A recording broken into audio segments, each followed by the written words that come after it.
Oke, setelah kita membuat email dan juga membuat akun Accurate Online, nah sebelum membuat database, maka kita harus memahami dulu profil perusahaan kita ya. Nah, profil perusahaan itu termasuk bisnis prosesnya, job description-nya, SOP-nya, dan semua seluk-beluk isi perut dari perusahaan harus kita pahami ya. Kalau kita tidak pahami itu, maka kita tidak akan pernah bisa untuk membuat database Accurate dengan baik dan benar. Nah, di profil perusahaan ini saya sudah buat di sini ya. Saya masuk dulu di dalam file kita. Nah, ini ada namanya profil perusahaan. Nah, saya buka. Nah, jadi di profil perusahaan ini tentunya ada nama, ya, alamat, nomor telepon, NPWP, dan lain-lainnya. Nah, ini semua harus kita pahami ya. Nah, saya tidak menjelaskan profil perusahaan secara detail di sini. Saya hanya tunjukkan secara garis besarnya saja. Jadi misalnya kita menggunakan berapa mata uang, kemudian temponya apa saja, kemudian jenis-jenis pajaknya apa saja, ya, customer itu terdiri dari berapa kategori, shipment method atau metode pengiriman itu apa aja, kegiatan usahanya itu bagaimana, ya, bergerak di bidang apa. Nah, ini semua harus kita pahami. Salesman siapa saja, kemudian PIC yang dalam perusahaan itu, NPWP-nya. Nah, seperti itu ya. Jadi kita harus tahu persis. Nah, jadi seperti itu ya. Nah, ini gudangnya namanya apa, gudangnya jenis-jenis gudang, kemudian item kategorinya.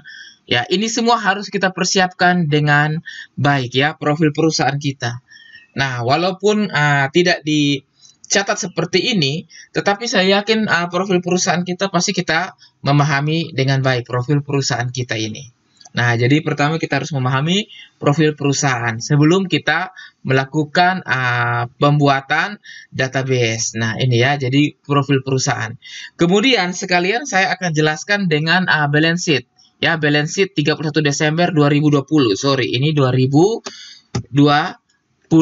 Nah, karena kita mau untuk melakukan pembuatan database di tahun 2021, maka kita harus menggunakan saldo-saldo dari balance sheet atau neraca per akhir 2020.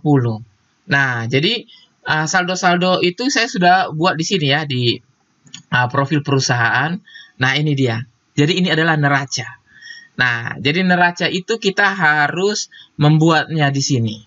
Nah, oke, nanti sebentar saya akan menjelaskan bagaimana cara memasukkan saldo-saldo awal di tahun 2021 yang merupakan saldo akhir dari tahun 2020 ke dalam database Accurate. Nah, intinya kita harus fix dulu untuk mendapatkan saldo-saldo ini. Nah, tentunya data-data ini harus valid ya. Ya, ini harus kita siapkan. Nah, kita harus siapkan dalam bentuk neraca.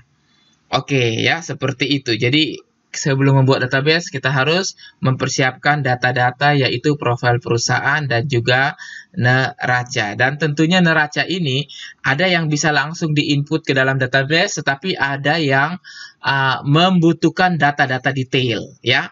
Nah, jadi nanti kita akan masuk kepada materi bagaimana kita membuat database, kemudian kita akan memasukkan saldo-saldo neraca. Nah, jadi kalau Anda lihat di sini, neraca-neraca ini adalah angka-angka yang sudah kita peroleh dan kita akan melakukan input atau impor ke dalam database.